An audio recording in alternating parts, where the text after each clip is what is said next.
ಏನಿದು? ಇದು ice cream ತಗೋ, ತಿಂದು ಕೂಲಾಗಿ. ಯಾಕೋ ಗೀತಾ ಮೇಲೆ ಯಾವುದೇ ಐಡಿಯಾಗಳು ನಮಗೆ ವರ್ಕೌಟ್ ಆಗ್ತಿಲ್ಲ. ಐಡಿಯಾಗಳನ್ನು ಮಾಡಿದ್ದು ನೀನು, ಫ್ಲಾಪ್ ಆಗಿದ್ದು ನಿನ್ನಿಂದ, ಹಾವ್ ಬಿಟ್ಟಿದ್ದು ನೀನು. ಈಗ ನನಗ್ ಬಂದು ಹೇಳ್ತಿದ್ಯಾ? ತಂಗಿಯಮ್ಮ, ನಿನ್ನ ಆಶಯಗಳನ್ನು ನಾನು ಬೇರೆ ಥರ ಎಕ್ಸಿಕ್ಯೂಟ್ ಮಾಡಕ್ಕೆ ಹೋಗಿ ಏಡ್ತಿದ್ದೆ. ಬಿಡು, ಅದಲ್ಲಿ ಯಾಕೀಗ ಐಸ್ ಕ್ರೀಮ್ ತಿನ್ನು. ನನ್ನ ಸಿಟ್ಟನ್ನ ತಣ್ಣಗ್ ಮಾಡೋ ಪ್ರಯತ್ನ ಮಾಡ್ಬೇಡ ಅಣ್ಣ. ಬಿಸಿಯ ಕಾವು ಗೀತಾನ ಸುಡ್ತಿಲ್ಲ ಅಂತಂದಾಗ ಮತ್ತಿನ್ನೇನು ಮಾಡಕ್ ಸಾಧ್ಯ ನನ್ನ ತಂಗಿಯವ? ಅವಳ ಉದ್ದೇಶಗಳೇ ನಂಗೆ ಅರ್ಥ ಆಗ್ತಿಲ್ವಲ್ಲ ತಂಗಿಯವ. ನಾವಿದನ್ನ ಈ ಅಣ್ಣಯ್ಯ ಸಿನಿಮಾ ಕಾನ್ಸೆಪ್ಟ್ ಅಂತ ಅಂದ್ಕೊಳ್ಳೋಣವಾ? ಅವಳು ಹೀರೋಯಿನ್ನು ಮಧುಬಾಲ, ನೀನು ಹೀರೋ ತಾಯಿ ವಿಲಾನ್ನು, ಇನ್ನು ನಿನ್ನ ಮಗ ವಿಜಯ್ ಕುಮಾರ್ ಹೀರೋ ಅಂದರೆ ನಮ್ಮ ರವಿಚಂದ್ರನು. ಅಲ್ಲ ತಂಗಿಯವ್ವ, ನಿನಗೆ ಹಾವಿನ ಪಾರ್ಸೆಲ್ ಕಳಿಸ್ಬಿಟ್ಟು ನಾಗರ ಹಾವೇ ಹಾವಳು ಹೂವೆ ಅಂತ ಹಾಡಾಡ್ಕೊಂಡು ಹೋಗ್ತಾಳಲ್ಲ, ಎಷ್ಟು ಕೊಬ್ಬಿರ್ಬೇಕು ತಂಗಿಯವ್ವ ಅವಳಿಗೆ. ಗೀತಾ ಈ ಮಾತನ್ನ ಹೇಳಿದಾಳೋ ಇಲ್ವೋ, ಆದ್ರೆ ನೀನ್ ಮಾತ್ರ ನನ್ನನ್ನ ವಿಲನ್ ಮಾಡೋದಕ್ಕೆ ಹೊರಟಿದ್ಯಲ್ಲ ಅಣ್ಣ. ಅಂದ್ಮೇಲೆ ಅದೇನೋ ಅಣ್ಣಯ್ಯ ಸಿನಿಮಾ ಅಂದ್ಯಲ್ಲ, ಆ ಧೀರೇಂದ್ರ ಗೋಪಾಲ್ ಕ್ಯಾರೆಕ್ಟರು ನೀನೆ. ನೋಡು ತಂಗಿಯವ್ವ, ತುಂಬಾ ಸೀರಿಯಸ್ ಆಗಿ ಒಂದು ಮಾತು ಹೇಳ್ತೀನಿ. ಯಾಕೋ ನಮ್ಮ ಪ್ರಯತ್ನಗಳೆಲ್ಲ ನಮಗೆ ಉಲ್ಟಾ ಹೊಡಿತಾ ಇದೆ. ನಾವು ಏನೇ ಪ್ರಯತ್ನಗಳು ಮಾಡ್ತಾ ಇದ್ರು ನಮಗೆ ಫಲ ಸಿಗ್ತಿಲ್ಲ. ಅಂದ್ರೆ ನಮ್ಮ ಟೈಮ್ ತುಂಬಾ ಖರಾಬ್ ಆಗಿದೆ ಅಂತ ನಂಗೆ ಅನಿಸ್ತಾ ಇದೆ. ಇಂಥ ಸಂದರ್ಭದಲ್ಲಿ ಎಷ್ಟೇ ಪ್ರಯತ್ನ ಪಟ್ಟರು ಫಲ ಸಿಗಲ್ಲ ತಂಗಿಯಮ್ಮ. ನಾವು ಸ್ವಲ್ಪ ಸುಧಾರಿಸ್ಕೊಂಡು ನಮ್ಮ ಪಾಡಿಗೆ ಇದ್ಕೊಂಡು ಆಮೇಲೆ ಪ್ರಯತ್ನ ಪಡಬೇಕು. ಆಮೇಲೆ ಸರ್ಕಂತದ್ದು ಹೊಡಿಬೇಕು. ಹೊಡೆಯೋ ಹೊಡೆತ ಕೂಡ ಸರ್ಪ್ರೈಸ್ ಆಗಿರ್ಬೇಕು. ಹಾಗಾದ್ರೆ ಸದ್ಯಕ್ಕೆ ತಣ್ಣಗಿರುತ್ತಂಗಿವ, ತಗೋ ಐಸ್ ಕ್ರೀಮ್ ತಿನ್ನು. ಅಷ್ಟಲ್ಲೊಂದು ಏನೋ ದಾರಿ ಹುಡ್ಕೋಣ, ಸಿಗುತ್ತೆ ತಂಗ್ಯವ್ವ. ನಿನ್ನ ಮಗ ಏನು ಸುಮ್ಮನೆ ಅಸಾಮಿ ಅಲ್ಲ, ಆದ ಅವಮಾನಕ್ಕೆ ಏನೋ ಒಂದು ದಾರಿ ಹುಡುಕ್ತಾ ಇಡ್ತಾನೆ. ಅವನ ಪ್ರಯತ್ನ ಗೀತನ್ನ ದೂರ ಇಡಕ್ಕೆ, ನನ್ನ ಪ್ರಯತ್ನ ಗೀತನ್ನ ಹೊರಗೆ ಹಾಕಕ್ಕೆ.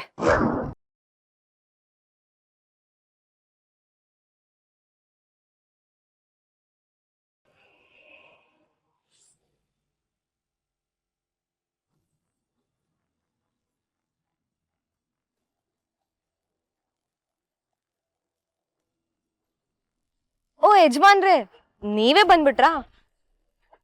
ಏನೋ ಬರಕ್ ಹೇಳ್ ಕಳ್ಸಿದ್ರಂತೆ, ಏನ್ ವಿಷಯ? ನೋಡು ಗೀತಾ, ಈ ನೌಟಂಕಿ ನಾಟಕಗಳೇ ಬೇಡ ಅಂತ ಹೇಳ್ತಿರೋದು. ಅಂದ್ರೆ ಗೊತ್ತಾಗಿಲ್ಲ ಯಜಮಾನ್ರೆ. ರೂಮಲ್ಲಿ ನಡೆದಿದ್ದ ವಿಷಯನ ಫ್ರೆಂಡ್ಸ್ ಹತ್ರ ಹೇಳ್ಕೊಂಡು ಓಡಾಡ್ತಿದ್ಯಲ್ಲ, ಕಾಮನ್ ಸೆನ್ಸ್ ಇಲ್ವಾ ನಿನ್ಗೆ? ಅದು ನಮ್ಮನೆ ವಿಷಯ, ಆದ್ರೆ ಎಲ್ಲಾ ಕಡೆನೂ ಒದರ್ಕೊಂಡು ಓಡಾಡೋ ನೀನು ಆ ಮನೆ ಸೊಸೆ ಅಂತ ಹೇಳ್ಕೊಳಕ್ಕೆ ಹೇಗೆ ಸಾಧ್ಯ? ಓ ಹಾಗೆ. ಸುಮ್ನೆ ಬಂದು ಯಾವ್ದೋ ಒಂದು ಪೋಸ್ಟಲ್ ಕೂತ್ ಮಾತ್ರಕ್ಕೆ ಅದಕ್ ಬೇಕಾದ ಯೋಗ್ಯತೆ ಬಂದು ದಕ್ಕುತ್ತೆ ಅಂದ್ಕೊಳೋದು ತಪ್ಪಾಗುತ್ತೆ.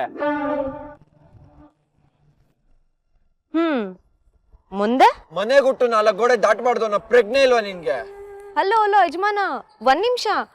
ನಾನ್ ಕೇಳ್ತಾ ಇದ್ದೀನಿ ಅನ್ನೋ ಒಂದೇ ಒಂದ್ ಕಾರಣಕ್ಕೆ ವಾಯ್ಸ್ ರೇಸ್ ಮಾಡ್ಕೊಂಡು ಹೋಗ್ಬೇಡ. ನಾನು ಮಾತಾಡೋದಿದೆ.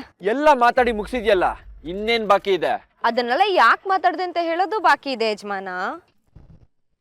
ಮೊದಲನೇದಾಗಿ ಸಂಸಾರದ ಗುಟ್ಟು ಕಾಪಾಡಕ್ಕೆ ನಾನ್ ಹೆಂಡತಿ ಆಗ್ಬೇಕಾಗಿತ್ತು. ಅದಾಗಿಲ್ಲ. ನನಗೂ ಗೊತ್ತು, ನಿನಗೂ ಗೊತ್ತು. ಆದ್ರೂ ಮನೆಯವ್ರ ಮುಂದೆ ಹಾವಿನ ವಿಷಯ ಹೇಳಲೇ ಇಲ್ಲ. ಆ ಪ್ರಜ್ಞೆ ನನಗೂ ಇದೆ. ಓ, ನಿನ್ ಪ್ರಜ್ಞೆ ಮನೆಯವ್ರ ಮುಂದೆ ವಿಷಯ ಮುಚ್ಚಿಡು, ಊರವ್ರ ಮುಂದೆ ಹೇಳ್ಕೊಂಡು ನೋಡೋರು ಅಂತ ಹೇಳುತ್ತಾ? ಅದನ್ನ ನಾನ್ ನನ್ನ ಫ್ರೆಂಡ್ಸ್ ಮುಂದೆ ಹೇಳಿಲ್ಲ ವಿಜಿ, ನಿನ್ ಫ್ರೆಂಡ್ ಗಿರೀಶ್ ಕಾಲ್ ಮಾಡಿ ಹೇಳಿರೋದು. ರಾತ್ರಿ ಇಡೀ ನಿದ್ದೆ ಕೆಟ್ಟ ಕೂತ್ಲಂತೆ, ಅದು ಇದು ಅಂತ ಏನೇನೋ ಹೇಳಿದಾನೆ. ಅವನ ರೀತಿ ಫೋನ್ ಮಾಡಿ ಹೇಳಿದಾನೆ ಅಂದ್ರೆ ಅವನಿಗೆ ಯಾರು ಹೇಳಿದು? ನೀನೇ ತಾನೆ. ಸೊ ಮನೆಗುಟ್ಟು 4 ಗೋಡೆ ಮಧ್ಯ ನಡೆದ ವಿಷಯಗಳು ಅದನ್ನೆಲ್ಲ ಆಚೆ ತಂದವ್ರು ಯಾರು? ನೀವೇ ತಾನೆ ಯಜಮಾನ್ರೆ. ಅದ್ರಲ್ಲೂ ಹೇಳ್ಕೊಂಡಿರೋದು ಯಾವ್ದಾದ್ರು ಸತ್ಯನಾ? ಸುಳ್ಳು. ನಿನ್ ಜೀವನದಲ್ಲಿ ಏನಾದ್ರೂ ತೊಂದರೆ ಆಗ್ತಿದೆ ಅಂದ್ರೆ ಅದು ಸತ್ಯನ ಮುಚ್ಚಿಡೋದ್ರಿಂದ ಆಗ್ತಿದೆ. ಅವತ್ತು ನಿನ್ ಗೆಸ್ಟ್ ಹೌಸ್ ವಿಡಿಯೋ ವಿಷಯದಲ್ಲಿ ಹೇಳಿದ್ದು ಸುಳ್ಳು. ಹಸಿ ಸುಳ್ಳು. ಇವತ್ತಿಗೂ ನೀನ್ ಆ ಸತ್ಯನ ಮುಚ್ಚಿಟ್ಟಿರೋ ಕಾರಣಕ್ಕೆ ನೀನ್ ಅನ್ಭವಿಸ್ತಿರೋದು ವಿಜಿ. ಅದೊಂದು ವಿಷಯದಲ್ಲಿ ನಿನ್ ತಪ್ಪನ್ನ ನೀನ್ ಒಪ್ಕೊಂಡಿದ್ದಿದ್ರೆ ನಾನ್ ನಿನ್ ಜೀವನದಲ್ಲೇ ಬರ್ತಿರ್ಲಿಲ್ಲ. ಇವತ್ತು ಒಂದ್ ಪ್ರೆಸ್ ಮೀಟ್ ನ ಕರಿ, ಸತ್ಯ ಏನಂತ ಹೇಳ್ಕೊ. ಮುಚ್ಚೆ ಬಾಯಿ. ನೀನ್ ಹೇಳ್ದಾಗೆಲ್ಲ ನಡ್ಕೊಬೇಕು ಅಂತ ರೂಲ್ ಏನಿಲ್ಲ. ನಿನ್ನ ಹೊಸಕಿ ಬಿಸಾಕೋ ವಿದ್ಯೆ ನನಗ್ ಗೊತ್ತು. ಮನೇಲಿ ಮಾಡಿ ಚಾಲೆಂಜ್ ಮರ್ತ್ ಬಿಟ್ಟಿಯಾ? ಮನೆ ಬಿಟ್ಟು ಹೋಗಕ್ ರೆಡಿ ಆಗೋ.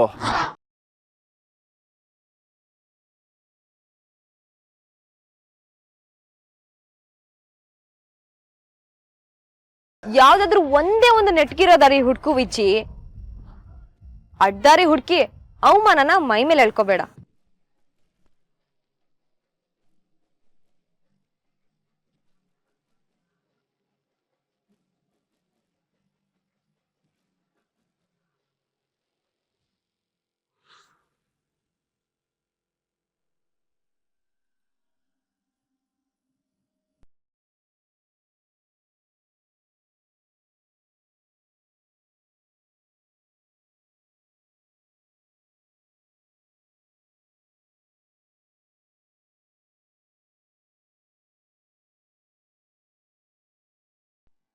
ಏನೋ ಅರ್ಧಾಂಗಿಯವರು ಯಾವುದರ ಬಗ್ಗೆನೋ ಭಯಂಕರವಾಗಿ ಚಿಂತನೆ ಮಾಡ್ತಾರೋ ಹಾಗಿದೆ.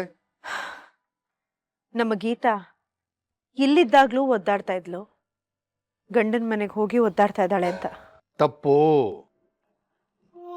ನೀನು ಯೋಚನೆ ಮಾಡ್ತಿರೋ ಸಬ್ಜೆಕ್ಟು ಸರಿಯಾಗಿದೆ, ಆದರೆ ಅದನ್ನ ನೋಡ್ತಾ ಇರೋ ದೃಷ್ಟಿಕೋನ ತಪ್ಪಾಗಿದೆ. ಗೀತಾ ಇಲ್ಲಿದ್ದಾಗ್ಲೂ ನಮ್ಮನ್ನ ಒದ್ದಾಡಿಸ್ತಾ ಇದ್ಲು, ಮದುವೆ ಆಗಿ ಗಂಡನ ಮನೆಗೆ ಹೋದ್ಮೇಲೂ ನಮ್ಮನ್ನ ಒದ್ದಾಡಿಸ್ತಾನೇ ಇದ್ದಾಳೆ ಕಣೆ. ಮಗಳ ಬದುಕನ್ನ ನಿಮ್ಮ ಲಾಭ ಮುಂದಿಟ್ಕೊಂಡು ನೋಡ್ಬೇಡ್ರಿ. ಹಾಗೆ ಆಗಬೇಕು. ನಾನು ಕೆಲಸ ಬಿಟ್ಟು ಕೂತಿದ್ದೀನಿ, ಬೀಗರ ಮನೆ ಕಡೆಯಿಂದ ಸಹಾಯ ಸಿಕ್ಕಿ ನಾನು ದೊಡ್ಡ ಲೆವೆಲ್ಗೆ ಬೆಳಿತೀನಿ ಅಂತ ಆಸೆ ಹೊತ್ತು ಕೂತಿರುವಾಗ ನಿನ್ನ ಮಗಳ ನಡವಳಿಕೆ ನನ್ನ ಅಲ್ಲಿಂದ ತಳ್ಳಿಬಿಡ್ತು ಅನ್ನುವಾಗ ನನಗೆ ಹೇಗೆ ಆಗಿರ್ಬೇಡ? ನೀವಿ ಜನ್ಮದಲ್ಲಿ ಬದಲಾಗಲ್ಲ. ಏ ಸುಶೀಲಾ, ನಾನು ಸರಿ ಹೋಗದಿರೋದಕ್ಕೆ ಕಾರಣ ನಿನ್ನ ಮಗಳು ಗೀತಾ ಕಣೆ. ಹೇಗೋ ಮಾಡಿ ಗಂಡನ ಒಲಿಸ್ಕೊಂಡು 24/7 ಅವನ ಖುಷಿಯಾಗಿ ಇಟ್ಟುಬಿಟ್ರೆ ಅದರ ಲಾಭದ ಫಲ ಬರೋದು ತವ್ರ ಮನೆಗೆ ಅನ್ನೋ ಕಾಮನ್ ಸೆನ್ಸ್ ಇಲ್ಲ ಅವಳಿಗೆ. ಅವಳು ಸ್ವಾರ್ಥಿ ಅಲ್ಲ. ನಾನ್ ಸ್ವಾರ್ಥಿ ಏನಿವಾಗ? ಅಲ್ವೇ, ದೊಡ್ಡವರ ಏಳಿಗೆಗೆ ದುಡಿಬೇಕಾದ್ದು ಚಿಕ್ಕವ್ರ ಧರ್ಮ. ಅದನ್ ಬಿಟ್ಟು ಎಲ್ಲಾ ಕಡೆ ನಂದೆ ನಡಿಬೇಕು ಅಂದ್ರೆ ಹೇಗೆ? ಅದಕ್ಕೆ ಸ್ವಾಭಿಮಾನ ಅನ್ನೋದು. ಸ್ವಾಭಿಮಾನದ ಮೊದಲಕ್ಷರ ಸ್ವ, ಸ್ವಾರ್ಥದ ಮೊದಲಕ್ಷರ ಸ್ವ, ಸ್ವಾಹದ ಮೊದಲಕ್ಷರ ಸ್ವ. ಮನುಷ್ಯ ಬದುಕೋಕೆ ಬೇಕಾಗಿರೋದು ಸ್ವಾನುಭವ ಕಣೆ, ಅದು ನನಗಿದೆ. ಆದ್ರೆ ಆ ಬುದ್ಧಿ ನಿನ್ನ ಮಗಳಿಗಿಲ್ವಲ್ಲೇ? ಹಾಗಾದ್ರೆ ಈಗ ನಿಮ್ಮ ಪ್ರಕಾರ ನಿಮ್ಮ ಮಗಳು ಹೇಗಿರ್ಬೇಕು? ಅವಳು ಹೇಗ್ ಬೇಕಾದ್ರೆ ಇತ್ಕೊಳ್ಳಿ ಕಣೆ, ಆದ್ರೆ ನನ್ನ ಅಳಿಯ ಸಂತೋಷವಾಗಿರೋದು ಮುಖ್ಯ. ಆ ಒಂದು ಸಿಹಿ ಸುದ್ದಿ ನನ್ನ ಕಿವಿಗೆ ಬಿದ್ದ ದಿನ ನಾನು ಅವಳ ಮಗಳು ಅಂತ ಒಪ್ಕೊಳ್ತೀನಿ. ಅಲ್ಲಿ ತನಕ ಗೀತಾ ನಿನ್ನ ಮಗಳಷ್ಟೇ. ಏ ಸುಶೀಲಾ, ತಾಳಿ ಕಟ್ಟಿಸ್ಕೊಂಡ್ಮೇಲೆ ಗಂಡನ ಸಂತೋಷಕ್ಕೆ ಬದುಕಬೇಕಾಗಿರೋದು ಹೆಣ್ಣಿನ ಧರ್ಮ ಮತ್ತು ಹೆಣ್ಣಿನ ಕರ್ಮ.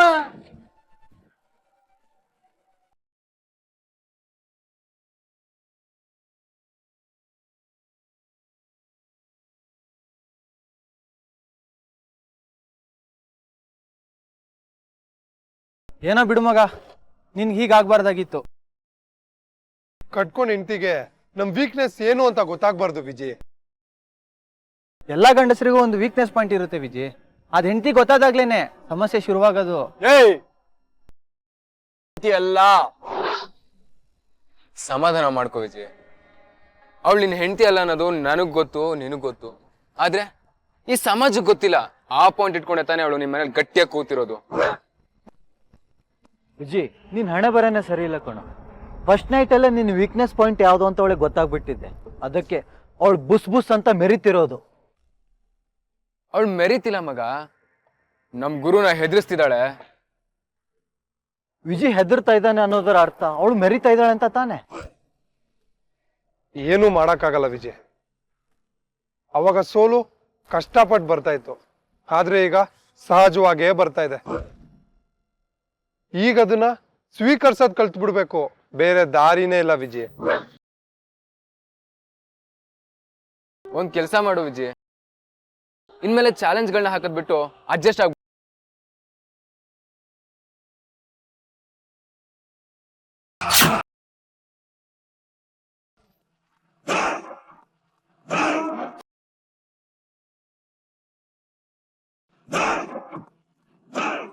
ಏನಂದೆ? ತುಳ್ದಾಕ್ಬಿಡ್ತೀನಿ.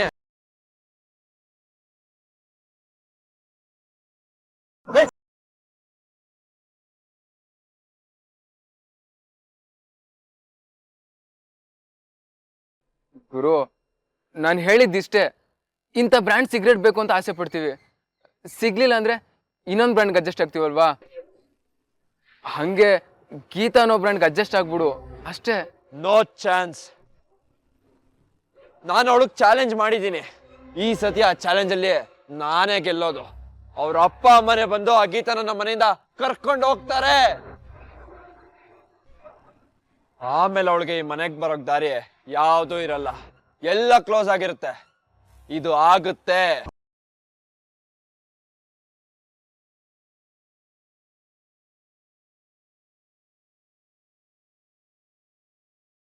ಆಗುತ್ತೆ ಆಗುತ್ತೆ ಅಂತ ಇದೆ ವಿಜಯ್, ಅದೆಲ್ಲ ಸರಿ. ಆದ್ರೆ ಅದಾಗಕ್ಕೆ ಒಂದು ಅಡಿಪಾಯ ಬೇಕಲ್ವಾ? ಅದಕ್ಕೇನ್ ಮಾಡ್ಕೊಂಡಿದ್ಯಾ? ಏನ್ ಪ್ಲಾನ್ ಮಾಡ್ಕೊಂಡಿದ್ಯಾ ವಿಜಯ್?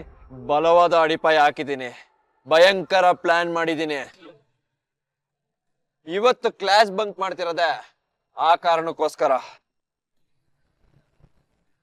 ನೋಡ್ತಿರೋ, ಈಗ ನಾನು ಶುರು ಮಾಡೋ ಆಟ ಮಜವಾಗಿದೆ.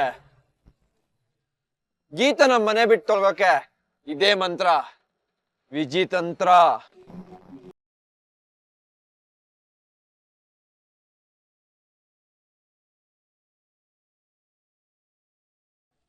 ಗೀತಾ, ನೀನ್ ಹೀಗ್ ಮಾಡ್ಬಾರ್ದಿತ್ತು. ಯಾವುದು? ಹೆಣ್ ಹೋದ್ ಕಡೆ ಅದ್ಬಸ್ತಲ್ಲಿರ್ಬೇಕು ಅಂತ ಹೇಳ್ತಾರೆ. ನೀನ್ ಇವತ್ತು ವಿಜಯನ ಕೆಣ್ತಾ ಇದ್ದೆ. ಹಲೋ, ಇವತ್ತು ಗೀತಾ ಸುಮ್ನೆ ಇದ್ಲು, ಕೆಣಗ್ದೋರ್ ನಾವು. ನೆನ್ಪಿರ್ಲಿ ಶರಣ್ಯ. ಅದನ್ನೇ ಹೇಳ್ತಿದೀನಿ, ಇವತ್ ನಾವ್ ಮಾಡಿದ ತಪ್ಪು.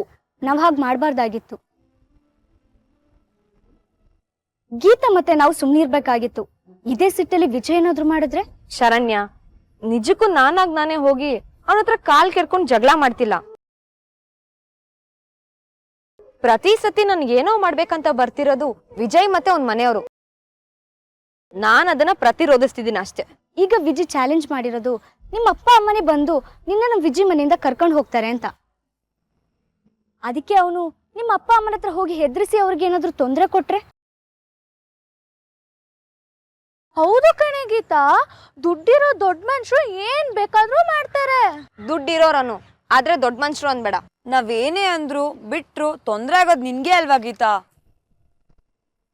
ಸುಮ್ನೆ ವಿಜಿನ ಕೆಣ್ಕಿ ತೊಂದ್ರೆಗೆ ಇನ್ವಿಟೇಷನ್ ಯಾಕೆ ಕೊಡ್ತೀಯ?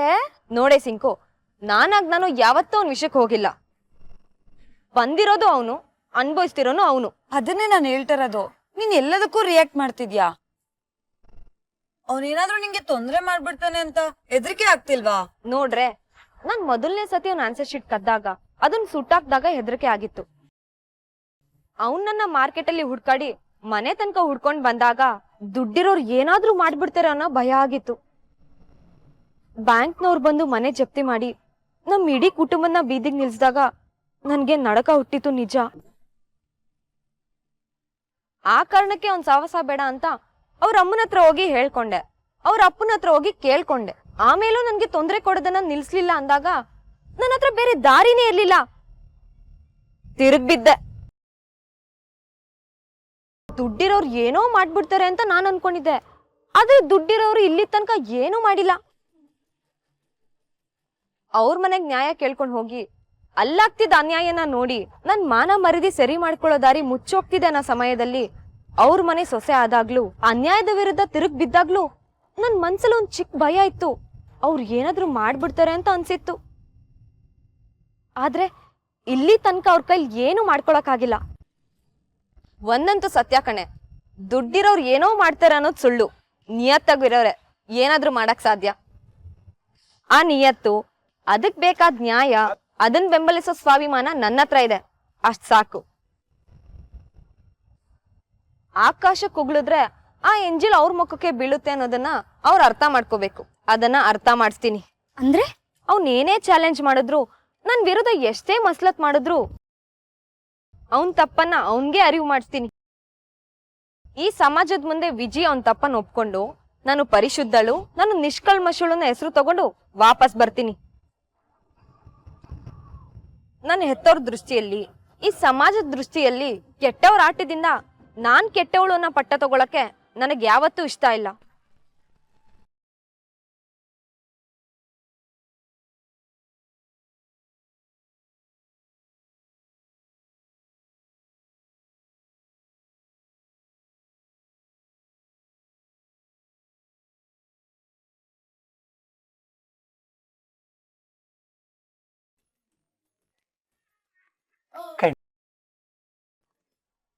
ಆ ನಿನ್ನ ಕಣ್ಣ ಮಣಿ.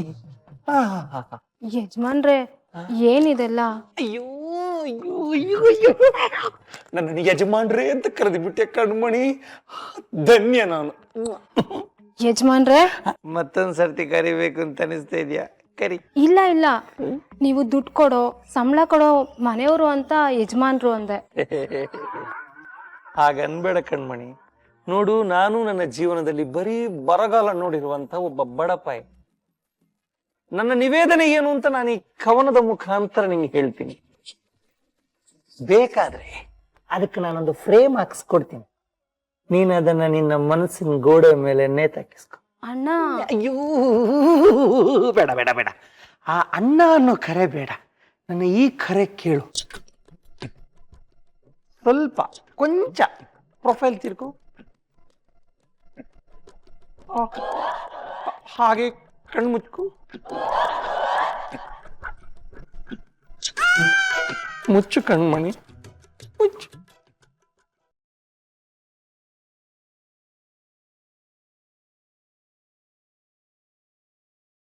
ಈಗ ಸ್ಲೋ ಮೋಷನ್ ಅಲ್ಲಿ ಹಾಗೆ ಮೆತ್ತಗೆ ಕಣ್ಣು ಓಪನ್ ಮಾಡು.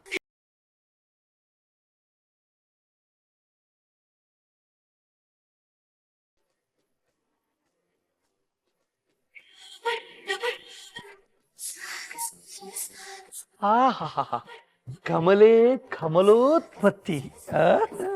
ನೀನು ನನ್ನ ಪಾಲಿನ ಹತ್ತಿ, ಈ ಕಲ್ಲು ಗುಂಡಿಗೆನ ಹದಮಾಡು ಸುತ್ತಿ, ನಿನ್ನ ನೆನೆಸ್ಕೊಂಡ್ರೆ ಹತ್ತುತ್ತೆ ನನ್ನ ನೆತ್ತಿ. ಈ ಬರಡು ಹೃದಯನ ಹಸಿರು ಮಾಡೇ ಕಣ್ಮನಿ ನಿನ್ನ ಪ್ರೀತಿಯ ಬಿತ್ತಿ. ಸಿತಾರ ಸೂಪ್.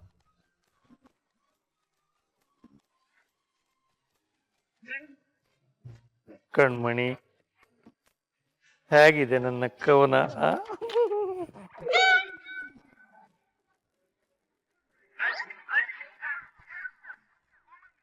ಅಣ್ಣ, ಮತ್ತೆ ಅಣ್ಣ ಅಂತ ನೀನ್ ತಂಗೆವ ಏನ್ ಮಾಡ್ತಿದ್ಯಾ? ಅಲ್ಲ, ನನ್ನ ಕವನ ಬರ್ತವೆ. ಇದು ಕಣ್ಮಣಿ ಏನು ನನ್ನ ಇದು ಅಂದ್ರೆ ಮನೆಗೆ ಏನೇನು ರೇಷನ್ ಬೇಕು ಅಂತ ನಾನು ಕಣ್ಮಣಿನ ಕೇಳ್ತಾ ಇದ್ದೆ. ಏನದು ಭಾನುಮತಿ ಅಲ್ಲ ಬಾಸ್ಮತಿ 8 kg ಅಲ್ಲ? ಬಾಸ್ಮತಿ 8 kg. ಮತ್ತೇನೋ ಸುತ್ತಿ ನೆತ್ತಿ ಅಂತೆಲ್ಲ ಕೇಳಿಸ್ತು. ಅಂದ್ರೆ ಇದು ತಂಗೆವ, ಅಂದ್ರೆ ನೆತ್ತಿ ಮೇಲೆ ಸುತ್ತಿ ಬಿದ್ರೆ ಪ್ರಾಣದೇವರಿಗೆ ಪ್ರೀತಿ ಆಗುತ್ತೆ ಅಂತ ನಾನು ಬಿಡಿಸಿ ಹೇಳ್ತಿದ್ದೆ. ಕೆಲಸ ಮಾಡುವಾಗ ಸ್ವಲ್ಪ ನೋಡ್ಕೊಳ್ಳಿ, ಜಾಗ್ರತೆ ಅಂತ. ಸರಿ ಸರಿ, ಲಿಸ್ಟ್ ಎಲ್ಲ ಬರ್ದಿದ್ದಾಯ್ತಲ್ಲ, ಕೊಟ್ ಕಳ್ಸು.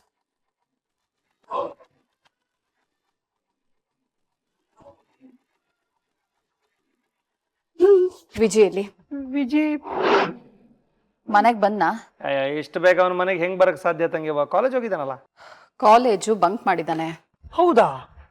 ನನ್ನ ಮಾತುಗಳಿಲ್ಲ, ಇರು ಫೋನ್ ಮಾಡಿ ನೋಡುವ. ಫೋನಿಗೂ ಸಿಗ್ತಾ ಇಲ್ಲ ಅಣ್ಣ. ನಾನು ಅವನ ಹತ್ರ ಅರ್ಜೆಂಟಾಗಿ ಏನೋ ಮಾತಾಡ್ಬೇಕಾಗಿತ್ತು. ಹೌದೇ? ಆದ್ರೆ ನಿನ್ನ ಈ ಮಗರಾಯ ಅನ್ನೋ ಮಹಾನುಭಾವ ಎತ್ತ ಕಡೆ ಪಯಣ ಬೆಳೆಸಿದ್ದವನೇ.